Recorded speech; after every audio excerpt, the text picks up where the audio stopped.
jemaat sekalian, kembali lagi kita dalam ibadah online GPS Jakarta.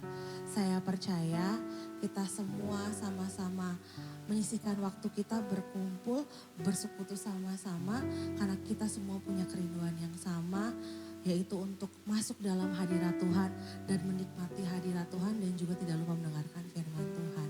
Karena itu sebelum kita memulai ibadah ini, mari saya ingin mengajak kita semua untuk sama-sama tunduk dalam doa. Tuhan Yesus, terima kasih Engkau sudah menjagai kami, melindungi kami dari 1 minggu yang kebelakang sampai kami ada hari ini ya Bapa. Terima kasih atas semua perlindungan-Mu, anugerah-Mu, berkat-Mu sehingga kami masih ada sampai hari ini. Tuhan, ini kami Tuhan yang sungguh merindukan Engkau. Ingin bersekutu dalam rumah-Mu walaupun kami masih terpisah secara jarak. Kami tahu jarak itu bukan apa-apa karena Engkau adalah Allah yang omnipresent ya Bapa. Engkau hadir dimanapun kami berada.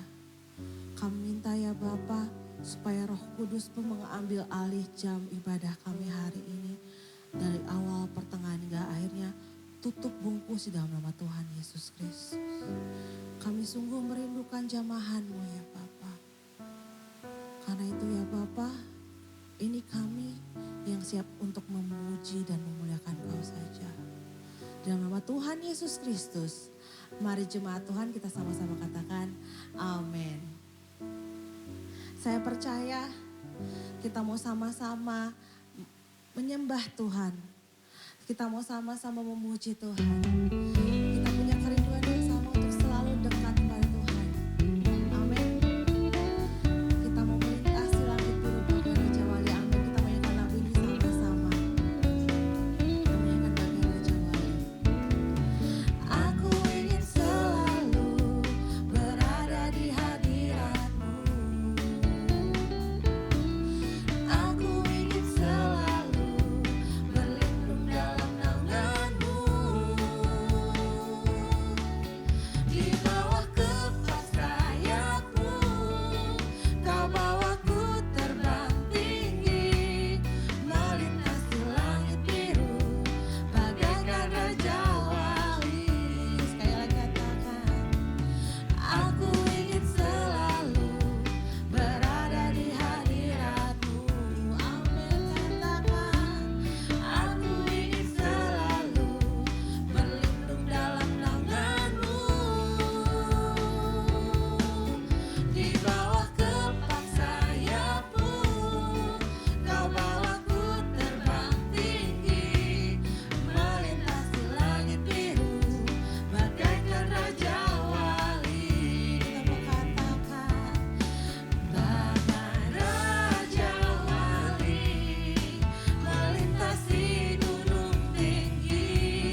Kita mau siapkan hati kita. Kita mau masuk dalam firman Tuhan.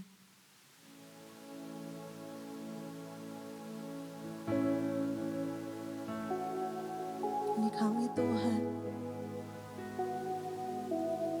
Anak-anak-Mu yang mau menyembah-Mu Tuhan. Kemanapun kami mau mencari, kemanapun kami berlari, tapi ujung-ujung kami akan ada dalam hadirat-Mu saja ya Bapa. Mari jemaat Tuhan kita menyanyikan lagu ini sama-sama. Where would I run but to the throne of mercy? Where would I kneel but at this cross of grace? How great the love, how strong the hands that hold us. Beautiful, so beautiful.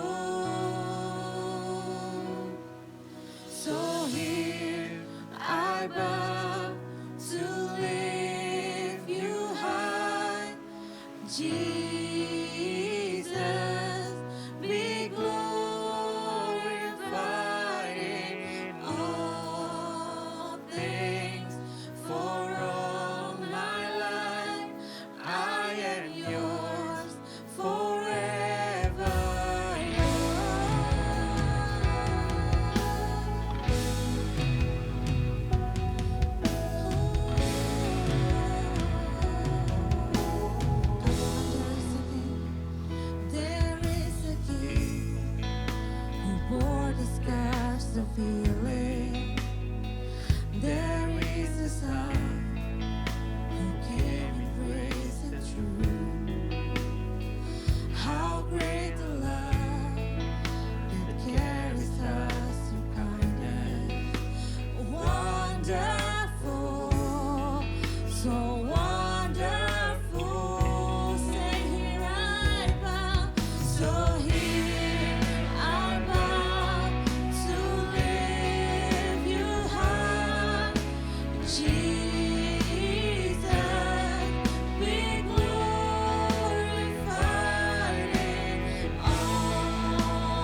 Jesus, be glorified in all things. For all my life, I am yours forever. Sing together, church. I am yours forever. Yours. I am yours forever. Yours.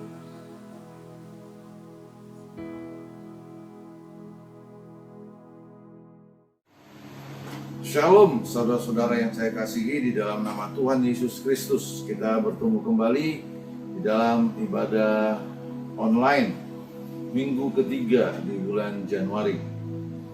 Sebagaimana tema tahunan yang telah kita sepakati di gereja yang Tuhan kasih, yaitu Tuhan Yesus sumber pengharapan. Tema tahunan kita dan tema untuk bulan Januari, Yesus Kristus pengharapan kita. Dan pagi hari ini saudara-saudara, saya membawa subtema daripada tema itu adalah Tuhan Yesus pemberi harapan sejati, ya. Tuhan Yesus adalah PHS, bukan PHP, ya. Tuhan Yesus pemberi harapan sejati, yang terambil di dalam Ratapan 3 ayat 21 sampai 26. Tetapi sebelum kita menggali firman Tuhan, mari kita terlebih dahulu merendahkan diri, minta hikmat daripada Tuhan kita, yaitu Yesus Kristus Allah kita. Mari kita berdoa. Ya Tuhan, Bapa kami, Allah yang kami sembah dalam nama Yesus Kristus, pagi hari ini Tuhan kami kembali berkumpul lewat live streaming, ya Tuhan. Meski secara fisik kami tidak bertemu, ya Tuhan, tapi kami percaya Tuhan ada di tengah-tengah kami. Dan kami juga sangat meyakini bahwa Tuhan yang ada hadir di tengah-tengah umatnya. Di saat berkumpul, Tuhan juga hadir meski kami dipisahkan oleh jarak, ya Tuhan. Dan pagi hari ini Tuhan, kami bersyukur kalau kami masih memiliki kesempatan untuk boleh memuji Tuhan, terlebih untuk mendengarkan firman-Mu yang menjadi pedoman dalam kehidupan kami. Karena kami tahu Tuhan, kami sungguh belajar daripada Tuhan, Guru Agung kami. Kami sungguh masih perlu banyak belajar Tuhan di dalam kehidupan ini, agar kami menjadi anak-anak Tuhan yang boleh menjadi kesukaan Tuhan dan boleh menjadi berkat bagi setiap orang di tengah-tengah kami, di mana kami pun berada Tuhan tempatkan. Terima kasih Tuhan buat pernyataan Tuhan yang sempurna di dalam kehidupan kami. Berfirmanlah Tuhan, kami siap mendengarkan sabda-Mu.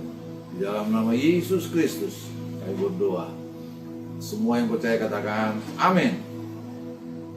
Baik, saudara-saudara yang saya kasihi, di dalam nama Tuhan Yesus Kristus, mari kita buka di dalam Ratapan pasal 3 ayatnya yang ke-21 sampai 26. Saya ulangi, kita akan menggali firman Tuhan dari Ratapan 3 ayat 21 sampai 26, ya.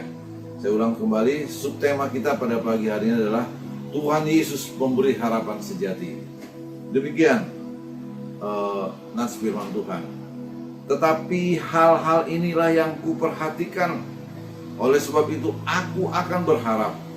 Tak berkesudahan kasih setia Tuhan, tak habis-habisnya rahmat-Nya. Selalu baru tiap pagi, besar kesetiaan-Mu. Tuhan adalah bagianku, kata jiwaku. Oleh sebab itu aku berharap kepada-Nya. Tuhan adalah baik bagi orang yang berharap kepada-Nya. Bagi jiwa yang mencari Dia, adalah baik menanti dengan diam pertolongan Tuhan. Demikian firman Tuhan yang kita bacakan pagi hari ini, saudaraku. Dan kalau kita lihat, saudaraku, kitab Ratapan ini secara tradisi, ini menurut tradisi Yahudi, ya, ini ditulis oleh Nabi Yeremia, ya. Dan kitab Ratapan ini berisi nyanyian ratapan, ya. yang menceritakan bagaimana penderitaan umat Tuhan atau bangsa Israel, ya, atau bangsa Yehuda yang telah jatuh ke dalam dosa. Nah, sehingga Tuhan menghukum mereka, sehingga mereka diangkat, dibuang, saudaraku ya. Nah, kita tahu cerita bagaimana kerajaan Israel pecah setelah Salomo meninggal, kan begitu ya. Maka Israel terpecah menjadi dua bagian, yaitu Israel Utara yang terdiri dari 10 suku dan keturunan-keturunannya, dan Israel Selatan, yaitu 2 suku, yaitu suku Yehuda dan suku Benyamin, saudaraku ya. Nah, sejak kerajaan Israel ini pecah menjadi dua bagian, kadang-kadang kedua kerajaan ini, baik kerajaan Israel dan juga kerajaan Yehuda, kadang-kadang mereka sendiri suka berperang, ya.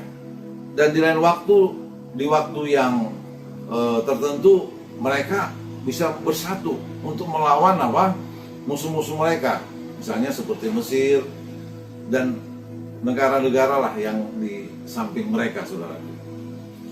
Nah, kita tahu bahwa cerita daripada ratapan, bahwa baik pun Yeremia, baik pun kitab Yesaya itu menceritakan bagaimana umat Tuhan mengalami penderitaan yang begitu dalam, ya. Sehingga Tuhan menghukum mereka.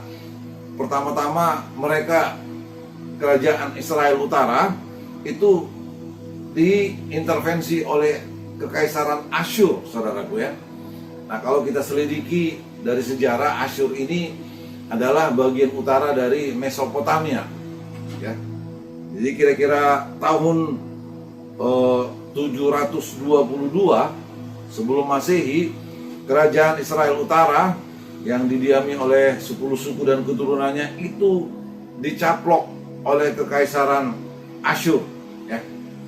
Nah, yang hebatnya, saudaraku, begitu kejamnya kekaisaran Asyur ini, seluruh penduduk, ya, Israel Utara itu mereka usir, dan penduduk yang dari Asyur mereka drop ke situ, saudara.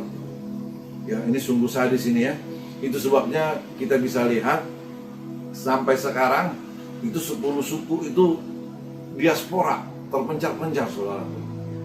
Ya. Sampai kalau saudara mau coba baca lagi mengenai sejarah, akibat terpencarnya suku-suku Yahudi ini, Israel Utara itu, ada yang mengatakan ada yang di Rusia, di Afrika, bahkan sampai ke Jepang, saudaraku. Karena beberapa ada kata-kata yang mirip dari bahasa Ibrani di Jepang, saudaraku ya. Nah, saya nggak tahu nih apakah suku ini juga ada yang ke Indonesia ya, orang Batak ya, atau khususnya Parmalim, kan gitu ya. Kita tahu kan kalau orang Yahudi itu nggak makan babi, dan kita tahu Parmalim itu adalah suku Batak yang tidak makan babi. Tapi who knows, kan gitu ya. Nah, ini hanya menduga-duga aja. Tapi begitulah saudara-saudaraku ya, bahwa akibat daripada dosa bangsa Israel, dan dosa ini adalah dosa yang merupakan zina rohani. Apa artinya zina rohani? Umat Israel pada saat itu setelah mereka pecah, oleh karena mereka tidak lagi turut mengikuti perintah Tuhan, mereka telah menggantikan Tuhan dengan dewa-dewa yang lain, saudaraku. Bahkan dikatakan dalam Alkitab, mereka bahkan mempersembahkan anak-anak mereka untuk demi dewa-dewa itu, saudaraku. Begitu keji, saudaraku. Ya, itu sebabnya Tuhan murka, ya. Maka Tuhan berfirman lewat Yesaya, Yeremia, bahwa mereka akan mengalami pembuangan, saudaraku. Baik Israel Utara maupun Yehuda. Ya. Dan kalau kita lihat Yeremia dan surat di ratapan ini adalah bagaimana akhirnya umat Israel bagian selatan, kerajaan Yehuda, itu juga mengalami pembuangan. Ya. Jadi ketika Asyur telah mencaplok Israel Utara tahun 722 sebelum Masehi, maka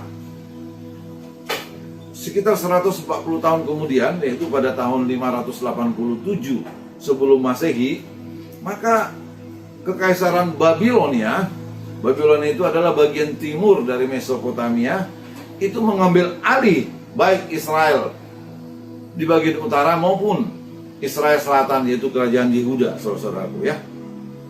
Nah, kita bisa tahu bagaimana di dalam Yeremia pasal 52, akhirnya kota Yerusalem itu dibakar ya oleh Kekaisaran Babilonia, Babel ya. Pada saat itu rajanya adalah Nebukadnezar. Kota Yerusalem dibakar habis ya. Demikian juga istana raja dibakar habis, dan maka semua tawanan yang ada di Yerusalem ya, yang ahli-ahli apa semua ditawan ke Babel, saudaraku. Yang tinggal ya hanya masyarakat kelas bawah. Itu pun apa? Untuk menanam di ladang-ladang ya. Nah, kita tahu juga bahwa cerita daripada pembuangan umat Israel dari kerajaan Yehuda, kita bisa lihat di dalam kisah Daniel, kan gitu ya, Sadrak, Mesak, Abednego. Itu mereka adalah orang-orang yang dibawa daripada kerajaan Yehuda ke Babel, saudaraku. Nah, lalu kemudian Kekaisaran Kores Agung, ya, pendiri Kekaisaran Ahmenenia, ya, kalau melihat dari nama ini, Ahmenenia ini sepertinya kayak Persia, ya, dari namanya ya, saudara. Kemudian Kekaisaran Kores Agung itu menaklukkan Babilonia tadi, saudaraku, ya. Jadi pertama tadi kan kerajaan Asyur, lalu kerajaan Babilonia. Nah, terakhir adalah Kekaisaran Kores Agung. Nah, itu akhirnya mengintervensi, mengambil alih daripada kerajaan Israel, baik Yerusalem, Israel Utara maupun kerajaan Yehuda atau Israel Selatan. Nah, yang hebatnya adalah waktu Kekaisaran Kores Agung ini menaklukkan kerajaan Israel itu, dia mengizinkan bangsa Yehuda untuk boleh kembali membangun bait Allah ya di Yerusalem. Nah, kalau kita bisa telusuri cerita mengenai pembangunan bait Allah, meskipun umat Israel ada dalam pembuangan, itu bisa kita lihat di dalam kitab Nehemia maupun kitab Ezra, saudara-saudaraku ya. Di situ bisa kita lihat ya, walaupun mereka sudah di Babel, tapi karena raja si Kores Agung ini memiliki hati yang baik, tentunya adalah Tuhan yang menggerakkan, kan begitu ya. Maka mereka diberikan kesempatan lagi untuk boleh membangun bait Allah di Yerusalem, saudaraku. Nah, saudara-saudaraku, yang menjadi pertanyaan bagi kita adalah, mengapa Tuhan sampai begitu murka kepada umat Israel, saudara? Ingat, ini adalah ada benang merahnya. Ketika Salomo menggantikan Daud, bapaknya, ayahnya, menjadi raja di Israel pada saat itu sebelum pecah, ya. Waktu Salomo mau ingin mendirikan bait Allah yang disebut bait Salomo, saudaraku, maka Tuhan menampakkan diri kepada Salomo. Ya. Di dalam 1 Raja-Raja 9 ayat 4 sampai 9, mari kita buka, saudaraku, cerita ini, ya, 1 Raja-Raja pasal 9, 1 Raja-Raja pasal 9 ayatnya yang keempat sampai yang ke-9, bagaimana Tuhan mengadakan suatu perjanjian kepada Raja Salomo, saudaraku ya. Ini 1 Raja-Raja 9 ayat 4 sampai 9 demikian.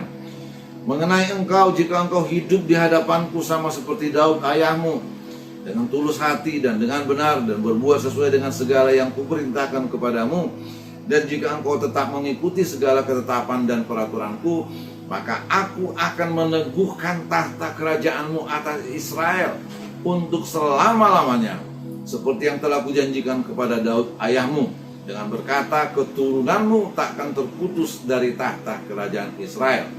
Tetapi jika kamu ini dan anak-anakmu berbalik daripadaku dan tidak berpegang pada segala perintah dan ketetapanku yang telah kuberikan kepadamu, dan pergi beribadah kepada Allah lain dan sujud menyembah kepadanya, maka aku akan melenyapkan orang Israel dari atas tanah yang telah kuberikan kepada mereka, dan rumah yang telah kukuduskan bagi namaku itu akan kubuang dari hadapanku. Maka Israel akan menjadi kiasan dan sindiran di antara segala bangsa.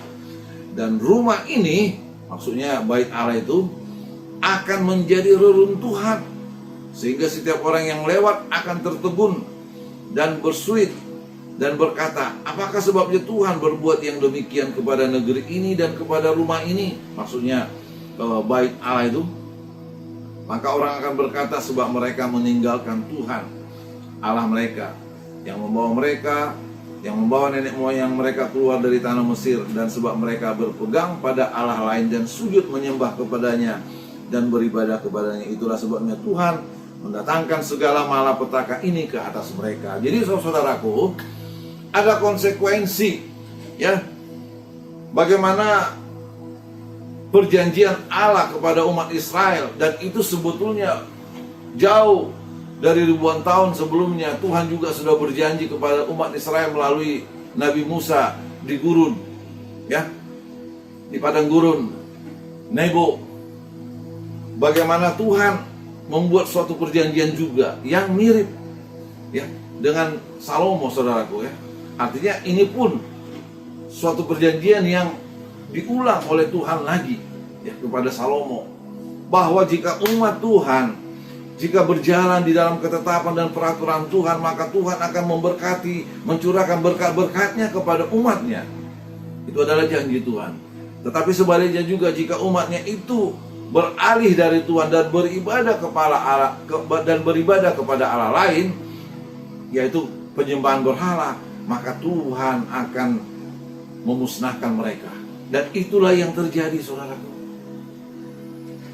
Kalau saudara baca juga nanti Yeremia 9 ayat 13 sampai 16, bagaimana Yeremia, ya, mengingatkan umat Tuhan pada saat itu bahwa supaya mereka, ketika mereka meninggalkan Tuhan, maka akan ada sanksi yang Tuhan berikan kepada mereka, saudara. Dan inilah yang terjadi. Itu sebabnya maka Tuhan menggerakkan baik Kekaisaran Asyur, Kekaisaran Babilonia, dan terakhir adalah Kores Agung. Maka umat Tuhan ada di dalam pembuangan. Sebab apa? Tuhan gak bisa melihat umatnya di dalam kenajisan, di dalam dosa, saudaraku. Amin, saudaraku. Itu yang terjadi. Nah, kalau kita lihat, saudaraku, ketika Tuhan menghukum umatnya, selalu ada di balik hukuman itu kasih. Amin, saudaraku. Iya. Nah, saya melihat setiap umat Tuhan mengalami hukuman daripada Tuhan, maka di balik itu ada selalu kasih Tuhan yang tersembunyi, yang Tuhan akan berikan kepada mereka. Ya. Itu bisa kita lihat di dalam Yeremia 30 ayat 11, saudaraku. Coba kita lihat, karena memang kitab ratapan ini ditulis oleh Yeremia, maka sangat berkaitan dengan kitab Yeremia juga, saudaraku, ya. Yeremia dari pasal 30 ayat 11 dikatakan begini. Yeremia 30 ayat 11. Apa dikatakan firman Tuhan? Yeremia 30 ayat 11. Sebab aku menyertai engkau, demikianlah firman Tuhan, untuk menyelamatkan engkau. Segala bangsa yang ke antaranya engkau kuserahkan akan kuhabiskan. Tetapi engkau ini tidak akan kuhabiskan. Aku akan menghajar engkau menurut hukum, tetapi aku sama sekali tidak memandang engkau tak bersalah. Artinya bahwa jika umat Tuhan bersalah, maka Tuhan akan menghukum. Ya, jadi di sini jelas, saudara-saudaraku, ya, di balik hukuman selalu ada kasih Tuhan yang Tuhan rencanakan buat setiap umatnya. Ya, Dan Wahyu 3 ayat 19 berkata, barang siapa yang kukasihi, ia kutegur, kuhajar. Dikatakan, sebab itu berikanlah hatimu dan bertobatlah. Ya, itu adalah firman Tuhan untuk jemaat Sardis. Bagaimana Yohanes melihat penglihatan di Pulau Patmos, saudaraku. Dan itu juga berlaku kepada saudara dan saya. Ya, jika kita hidup ya, jauh dari Tuhan, maka Tuhan akan menegur dan menghajar saudara dan saya, saudara. Itu dia. Nah, tetapi seperti yang Yeremia tulis di dalam kitab Ratapan, Yeremia seolah-olah mengingatkan umat Tuhan pada saat itu untuk tetap memandang bahwa di balik hukuman yang Tuhan berikan ada kasih yang ingin Tuhan sampaikan kepada umat Tuhan. Maka Yeremia berkata di dalam nats yang kita baca tadi, di dalam Ratapan 3 tadi, ya, ayat 21 sampai 23 dikatakan, inilah yang kuperhatikan. Oleh sebab itu aku akan berharap, tak berkesudahan kasih setia Tuhan, tak habis-habisnya rahmatnya, selalu baru tiap pagi, besar kesetiaanmu. Inilah yang dipikirkan oleh Nabi Yeremia di dalam kitab Ratapan itu, saudara-saudaraku. Ya, bagaimana dia memiliki suatu keyakinan dan kepercayaan bahwa di tengah-tengah hukuman yang Tuhan berikan kepada umatnya, maka ada kasih yang tersembunyi yang begitu nilainya tinggi, saudaraku. Ya. Nah, kalau kita berpikir positif, maka setiap masalah yang kita hadapi pasti ada maksud Tuhan. Amin, saudaraku. Iya. Yeremia memiliki pikiran yang positif, saudaraku, karena dia yakin Tuhan tidak pernah akan membinasakan umatnya, sebab umat Israel adalah umat kesayangan Tuhan. Alkitab berkata, saudaraku. Maka Yeremia di dalam kitab Ratapan ini mengatakan bahwa tak berkesudahan kasih setia Tuhan, tak habis-habis rahmatnya. Ada lagu ini, saudaraku. Tak berkesudahan kasih setia Tuhan, tak habis-habisnya rahmatnya, selalu baru tiap pagi, baru tiap pagi, besar setiamu Tuhan, besar setiamu. Itu suatu nyanyian iman dan pengharapan, saudaraku, bahwa di tengah-tengah hukuman yang Tuhan lakukan buat umatnya, ya, ada di balik itu kasih Tuhan yang mengalir buat setiap umatnya. Amin, saudaraku. Nah, kalau Israel saja yang merupakan anak kesayangan Tuhan, yang merupakan pohon zaitun asli, ditegur, dihajar oleh Tuhan, siapakah engkau, siapakah saya yang merupakan tunas liar yang dicangkokkan ke cabang pohon zaitun itu. Roma 19 ayat 17 ayat 21. Roma 11 ayat 17 sampai 21. Di situ digambarkan bagaimana saudara dan saya, kita ini adalah suatu cabang yang dicangkokkan di cabang pohon zaitun asli, saudaraku. Sebab pohon zaitun asli itu adalah Israel, saudara. Nah, kalau Israel saja yang merupakan kesayangan Tuhan, Tuhan murka karena dosa mereka, maka Tuhan juga akan berlaku kepada saudara dan saya. Jika kita sekarang tidak mau mengikuti apa yang Tuhan firmankan di dalam hidup kita, maka kita akan menghadapi masalah. Dan jika engkau memiliki masalah, ya, baik itu masalah di dalam kehidupan rumah tanggamu, dengan suamimu, dengan istrimu, dengan anakmu, dengan menantumu laki-laki, menantumu perempuan, dengan mertuamu, atau dengan tetanggamu, atau dengan atasanmu, atau dengan teman kerjamu. Perhatikan, saudara-saudaraku, Tuhan lagi menegur engkau. Amin, saudaraku. Ya, perhatikan, Tuhan lagi menghajar dan menegur engkau. Artinya kalau Tuhan masih mau menegur engkau, itu adalah Tuhan masih mengasihi engkau. Sebagaimana Wahyu 3 ayat 19, saudara. Kalau Tuhan tidak mau menegur engkau lagi, berarti engkau memang sudah dianggap tidak anaknya lagi. Artinya engkau sudah terpengaruh oleh iblis, saudara. Tetapi ingatlah, kalau engkau merasakan kerohanianmu sekarang itu lagi nggak stabil, ya, dan Tuhan telah mengingatkan kembali supaya engkau berbalik kepada Tuhan, tapi engkau tetap mengeraskan hati, jangan sampai dengan peristiwa daripada umat Tuhan yang dibuang sadis, ya. Kalau saudara baca nanti di dalam Yeremia 52, Raja Zedekia ketika ditangkap, maka anak-anaknya disembelih di depan dia, saudara. Wah, waktu saya juga membaca itu, waduh, perih. Tetapi itu yang terjadi, saudara. Tuhan seolah-olah lepas tangan, ya.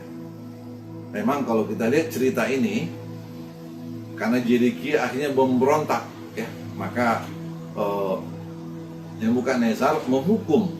Tetapi raja sebelumnya nggak sampai begitu-begitu amat, ya. Itulah akibat pemberontakan, ya. Maka setiap orang yang berontak itu pasti mengalami hukuman yang berat, saudara. Camkan itu. Pagi hari ini saya mau sampaikan kepada saudara, mari kita, ya, ketika kita menghadapi kemunduran rohani, ketika kita menghadapi masalah yang tidak beres-beres, berarti ada sesuatu yang ada di dalam kehidupan kita yang tidak beres kepada Tuhan, ya. Maka Yeremia di dalam kitab Ratapan ini, ya, menyampaikan bagaimana solusi ketika umat Tuhan menghadapi masalah, saudaraku. Itu juga yang mau saya sampaikan kepada kita pagi hari ini. Ketika kita di dalam masalah, yang masalah itu berulang-berulang terus, maka ada 4 hal yang perlu saudara lakukan pagi hari ini. Apa itu? Yang pertama adalah, mari selidiki dan periksa hidup kita, ya. Selidiki dan periksa hidup kita. Itulah yang disampaikan oleh Yeremia lewat kitab Ratapan ini, ya. Ratapan 3 ayat 40 dikatakan begini, saudaraku, marilah kita menyelidiki dan memeriksa hidup kita. Itu, saudaraku, marilah kita menyelidiki dan memeriksa hidup kita, ya. Nah, saudaraku, di dalam Yeremia 15 ayat 1 sampai 2, ya. Coba kita buat, saudaraku, kita buka Yeremia 15 ayat 1 sampai 2. Bagaimana Tuhan berfirman kepada Yeremia. Dikatakan apa? Sekalipun Musa dan Samuel berdiri di hadapanku, hatiku tidak akan berbalik kepada bangsa ini. Usirlah mereka dari hadapanku, biarlah mereka pergi. Dan apabila mereka bertanya kepadamu, kemanakah kami harus pergi? Maka jawablah mereka, beginilah firman Tuhan, yang ke maut, ke mautlah, yang ke pedang, ke pedanglah, yang ke kelaparan, ke kelaparanlah, yang ketawanan, ketawananlah. Kalau istilah orang bilang, yang ke laut, ke lautlah. Kan begitu, saudaraku, ya. Kalau ke laut, ya ke laut aja, kira-kira begitu. Itulah bagaimana Tuhan begitu kesal melihat tingkah laku daripada umat Israel yang telah menggantikan posisi Tuhan dengan berharap penyembahan kepada dewa-dewa yang lain, saudaraku. Hati Tuhan sangat terluka. Mungkin engkau tidak melakukan hal seperti zamannya Israel yang sekarang, yang dulu, saudaraku. Bagaimana mereka membuat suatu patung untuk mereka sembah. Tetapi pagi hari ini saya mau sampaikan, penyembahan berhalamu mungkin bentuk yang lain, mungkin dalam bentuk hartamu, mungkin dalam bentuk hobimu, sehingga engkau melupakan daripada Tuhan, saudaraku. Camkan baik-baik, saudaraku. Camkan baik-baik. Jangan engkau menggantikan Tuhan dengan hobimu, dengan hartamu, dengan kemewahanmu. Itu adalah merupakan penyembahan berhala. Karena apa? Engkau lebih mengutamakan itu daripada Tuhan. Itu yang dinamakan berhala modern, saudara. Ya. Maka pagi hari ini jika kita ada masalah, kita Ratapan mengatakan selidiki. Mari kita periksa hidup kita. Dan itu juga yang Yesaya sampaikan kepada umat Tuhan. Ya. Di dalam pembuangan dikatakan bukannya kurang panjang tangan Tuhan untuk menolong engkau, tetapi oleh karena dosamu itulah menjadi pemisah antara aku dan engkau, dikatakan Tuhan.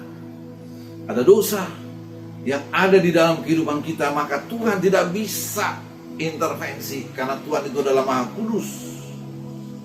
Mungkin engkau hidup di dalam dosa kedegilan hatimu.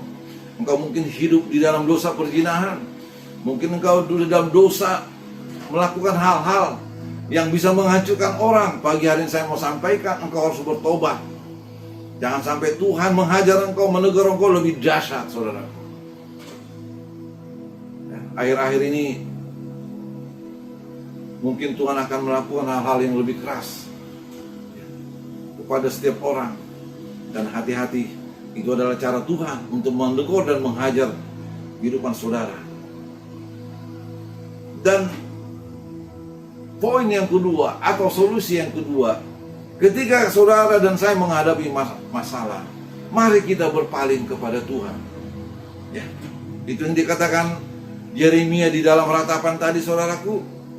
Ayat 40 dikatakan, dan berpaling kepada Tuhan. Berpaling artinya yang tadinya menghadap ke sana menjadi menghadap ke sana, atau kalau dari timur menjadi ke barat, saudara, atau kalau utara menjadi selatan. Ya, itu berpaling artinya apa? Sungguh-sungguh memang membelokkan arah 180 derajat. Jangan neko-neko lagi. Jangan 30 derajat, 60 derajat, 90 derajat, 120 derajat, tetapi 180 derajat, saudara. Itu artinya berpaling. Ya, artinya tidak mau lagi kompromi. Ya. Hal yang kedua yang perlu saudara lakukan ketika kita menghadapi masalah, ya, mari kita berpaling kepada Tuhan kita. Karena Tuhan memang tidak bisa campur dengan dosa. Ya. Mungkin engkau selama ini selalu mengandalkan kehebatanmu, mengandalkan titelmu, mengandalkan kekayaanmu, mengandalkan kedudukanmu, mengandalkan warisanmu. Ya. Mari engkau harus bertobat seperti Wahyu 3 ayat 19 dikatakan. Barang siapa ku kasihi dia ku tegur, ku hajar. Ya. Bukalah hatimu, dikatakan Tuhan, dan bertobatlah. Itu, saudaraku. Ada banyak orang sekarang sombong rohani. Ya. Seperti dia aja yang lebih tahu mengenai firman Tuhan. Tetapi di dalam aplikasi, di dalam implementasi, no, saudara. Ya. Pagi hari ini saya mau sampaikan kepada saudara, bertobat engkau, berpaling kepada Tuhan, maka engkau akan melihat bagaimana Tuhan campur tangan memberkati engkau di dalam kehidupanmu. Ya, anak-anakmu diberkati Tuhan, pekerjaanmu diberkati Tuhan. Itu, saudara. Dan yang ketiga, saudara, ketika kita menghadapi masalah, ketika kita mengalami di dalam penderitaan, nantikan Tuhan. Artinya berharap kepada Tuhan. Itu yang disampaikan oleh Nabi Yeremia di dalam ratapan 3 ayat 24 sampai 26 dikatakan, Tuhan adalah bagianku, kata jiwaku, oleh sebab itu aku berharap kepadanya. Tuhan adalah baik bagi orang yang berharap kepadanya, bagi jiwa yang mencari Dia. Ya. Karena apa? Di dalam Tuhan ada kepastian. Di dalam Tuhan ada pengharapan sejati. Tuhan kita adalah Tuhan pemberi harapan sejati, bukan pemberi harapan palsu atau PHP. Tetapi Tuhan kita adalah Tuhan PHS. Katakan PHS. Tuhan kita adalah pemberi harapan sejati, saudaraku. Itulah yang disampaikan Yesaya buat umat Tuhan juga. Ketika mereka di dalam pembuangan, di dalam Yesaya 40 ayat. Yesaya 40 ayat 31 berkata, orang-orang yang menantikan Tuhan akan mendapat kekuatan yang baru. Itu seumpama Raja Wali yang terbang semakin tinggi, saudara. Kita tahu bahwa Raja Wali semakin tinggi dia, maka dia semakin stabil, ya, di dalam waktu dia terbang, saudaraku. Itu yang Yesaya dapat inspirasi dari Tuhan untuk menyampaikan kepada umat Tuhan, jangan sampai putus asa di dalam pembuangan, ya. Walaupun mereka mengalami tekanan, menjadi warga kelas nomor sekian yang mengalami hambatan, tidak mengalami kebebasan lagi, tetapi ada selalu pengharapan. Dan pengharapan itulah yang menjadi modal saudara dan saya. Ingat saudaraku, orang akan bergairah di dalam kehidupannya ketika dia masih memiliki harapan. Amin saudaraku. Tetapi ketika orang tidak memiliki harapan lagi, maka dia akan cepat-cepat meninggal, saudaraku. Amin saudaraku. Iya, sakitlah, apalah. Tetapi saya melihat ketika orang memiliki harapan, maka di dalam kehidupannya ada energi yang positif yang keluar.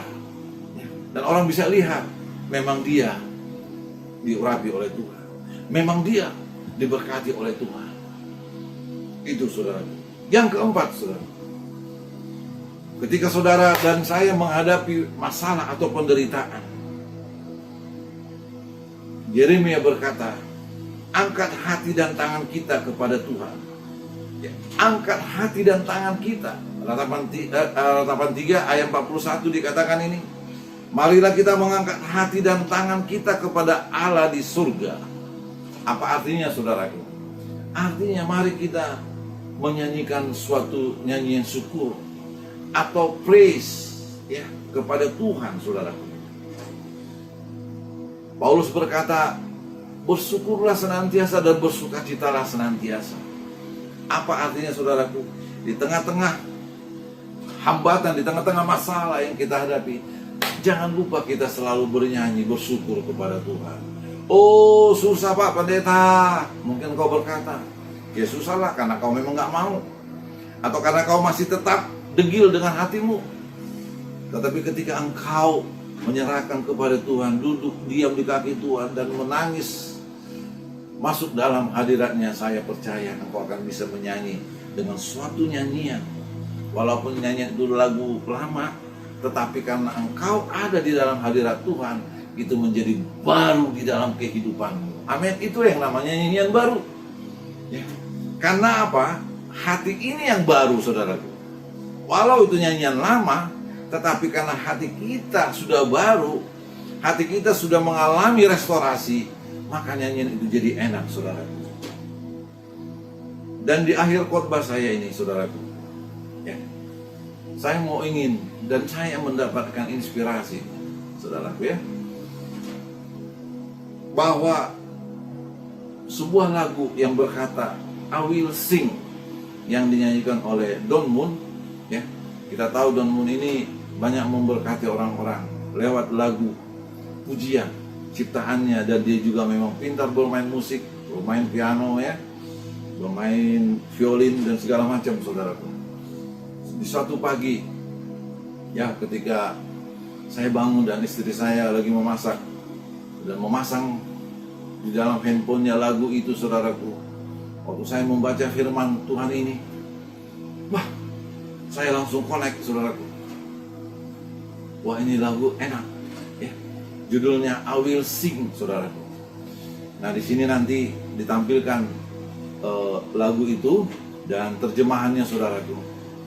Nah, kira-kira inti lagu ini kira-kira begini, ya, bahwa di dalam lagu itu Don Moon menceritakan bagaimana Tuhan itu kelihatannya jauh gitu, ya. Itu yang dirasakannya, ya. Dan bahkan dia seperti kehilangan iman gitu loh, ya. Dan dia mengakui bahwa dia sulit untuk berdoa, saudara. Dan di dalam lagu itu dikatakan, aku nggak tahu mau mengatakan apa, dan aku nggak tahu memulai dari mana. Tetapi yang satu hal dikatakan Tuhanmu, kemurahanmu, ya, kasih karuniamu itu selalu ada di dalam kehidupanku. Oleh sebab itu, aku akan menyanyi. Ya, aku akan menyanyi, dan seterusnya, saudara. Dan itulah yang dilakukan oleh Yeremia di dalam kitab Ratapan itu, saudara. Di ayat 21 di dalam nats firman yang saya sampaikan dan telah kita dengar bersama-sama. Hal-hal inilah yang kuperhatikan, dikatakan ayat 21. Tak berkesudahan kasih setia Tuhan, tak habis-habisnya rahmatnya, selalu baru tiap pagi, besar kesetiaanmu. Itulah saudaraku pagi hari ini yang menjadi renungan bagi saudara dan saya, ya. Supaya saudara dan saya boleh meneladani daripada Tuhan kita, ya, yaitu Yesus kita, yang telah berkata, marilah kepadaku yang letih lesu dan berbeban berat, aku akan memberikan kelegaan kepadamu, ya. Yesus yang telah mati menebus dosa saudara dan saya, ya. Kalau nyawanya aja diberikan kepada saudara, maka yang lain pun Tuhan akan berikan kepada saudara. Amin, saudaraku. Ya, mari kita dengar lagu ini.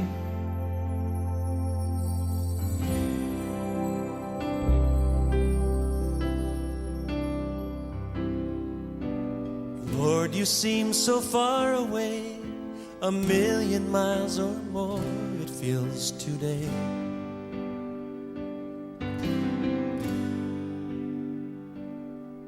And though I haven't lost my faith, I must confess right now that it's hard for me to pray. But I don't know what to say, and I don't know where to start. But as you give the grace, with all that's in my heart, I will sing, yes, I will pray. Even in my darkest hour, through the sorrow and the pain, I will sing, I will pray. Lift my hands to honor you, because your word is true, I will sing.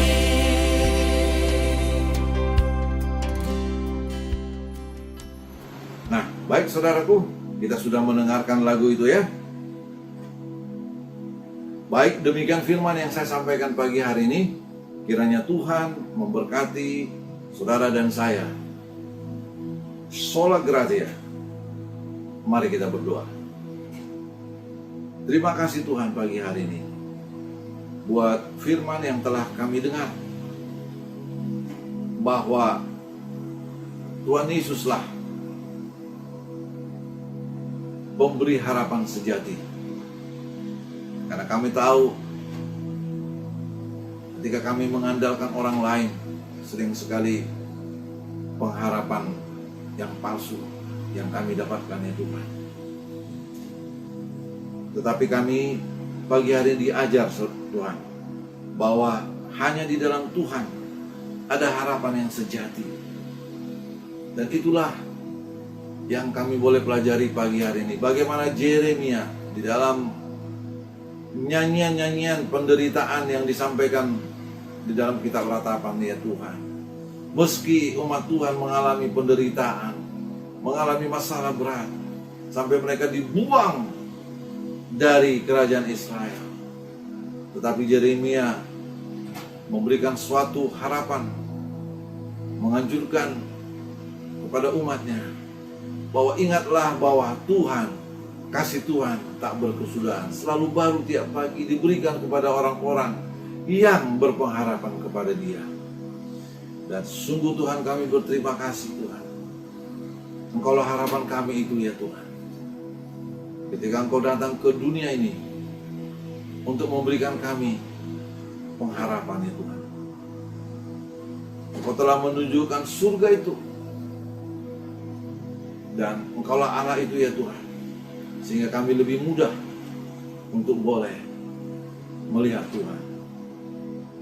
Dan pagi hari ini Tuhan, biarlah setiap pendengar firman-Mu boleh diberkati dan mereka boleh melakukan, bukan hanya mendengar, tetapi terlebih melakukan di dalam kehidupan mereka. Terpujilah nama-Mu ya Allah Tuhan kami. Segala puji syukur hormat bagi-Mu. Mari kita angkat tangan kita, saudaraku. Kita terima berkat daripada Tuhan kita. anugerah daripada Allah Bapa, cinta kasih daripada Yesus Kristus yang adalah Tuhan dan Juru Selamat kita, serta pertolongan, penghiburan, pengurapan, dan persekutuan daripada Allah Roh Kudus yang menyertai kita mulai saat ini sampai selama-lamanya. Dalam nama Tuhan Yesus, yang percaya katakan amin.